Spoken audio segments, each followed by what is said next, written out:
মৰমৰ ছাত্ৰ ছাত্ৰীসকল, আশা কৰোঁ তোমালোক সকলো ভালে আছা।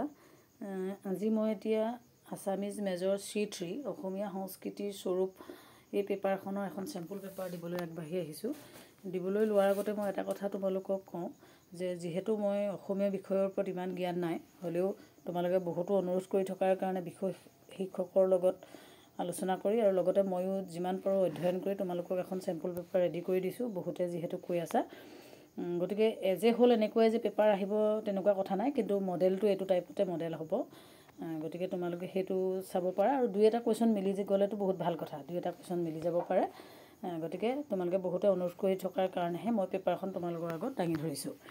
এতিয়া যিহেতু তোমালোকে অসমীয়া সাহিত্যৰ স্বৰূপ নেচাৰ অফ আছামিজ কালচাৰ এই পেপাৰখনৰ তোমালোকৰ টোটেল 4টা ইউনিট আছে আৰু ইয়াত তোমালোকে ফুল মাৰ্কছ এতিয়া 60 মাৰ্কছৰ পেপাৰ দিব লাগিব আৰু 20 মাৰ্কছ 5 মাৰ্ক, খুব বেছি 20 মাৰ্কছ হ'ব আৰু টাইম তোমালোকে 2 ঘণ্টা পাবা। এতিয়া যিহেতু 60 মাৰ্কছৰ পেপাৰ, গতিকে তোমালোকে 1 নম্বৰীয়া 6টাই আহিব, কিন্তু মই তোমালোকৰ পেপাৰখন আগৰ কুৱেশ্যন পেপাৰৰ মডেলত লং কুৱেশ্যনকেইটা আগত আৰু শ্বৰ্ট কুৱেশ্যনখিনি পিছলৈ নিছোঁ। গতিকে সেই বস্তুটো ছেটিংটো ইফাল সিফাল হ'ব পাৰে, সেইটো তোমালোকে পেপাৰ যেতিয়া কাইলৈ পাবা তেতিয়াই গম পাই যাবা। এতিয়া যিহেতু 4টা ইউনিট আছে তোমালোকৰ, প্ৰত্যেকটো ইউনিটৰ পৰাই এটা এটা লং কুৱেশ্যন আহিব। গতিকে তেনেকুৱা ধৰণেই মই লং কুৱেশ্যনখিনি তোমালোকক দি দিছোঁ।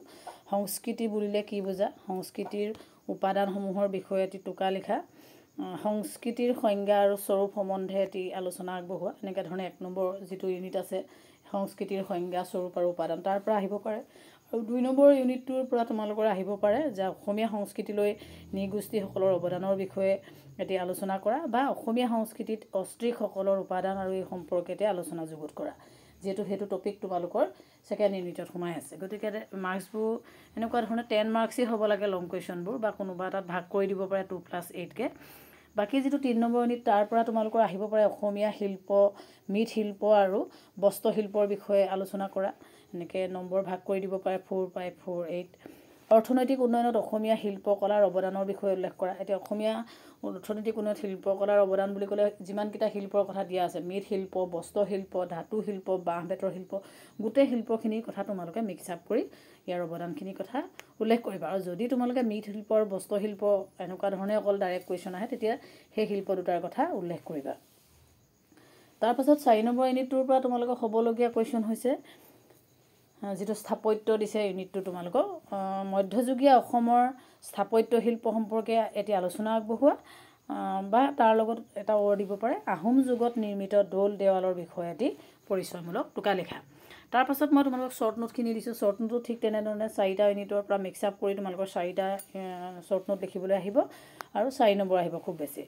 এতিয়া ইয়াত মই কেইটামান লিখি দিছোঁ। জনজাতীয় সংস্কৃতি, সমাজৰ সতে সংস্কৃতিৰ সম্পৰ্ক, মিচিং জনগোষ্ঠীৰ লোকবিশ্বাস, সোণোৱাল কছাৰীসকলৰ লোকাচাৰ লোকবিশ্বাস আৰু চৰাইদেউ মৈদাম। গতিকে এইখিনি বিষয়ে চমুকৈ 4 নম্বৰৰ কাৰণে তোমালোকে ৰেডি কৰিবা। আৰু যিখিনি টপিক তোমালোকে চিলেবাছত পাইছা আৰু গোটেই ভিতৰৰ কুৱেশ্যনখিনি পঢ়িছা, লেচন বেট থ্ৰু পঢ়িছা, তেতিয়া তোমালোকে গম পাই যাবা। তাৰপাছত মই 1 নম্বৰীয়া কুৱেশ্যনখিনি লাষ্টলৈ আনিছোঁ, যিহেতু 1 নম্বৰীয়া 6টাই কুৱেশ্যন আহিব।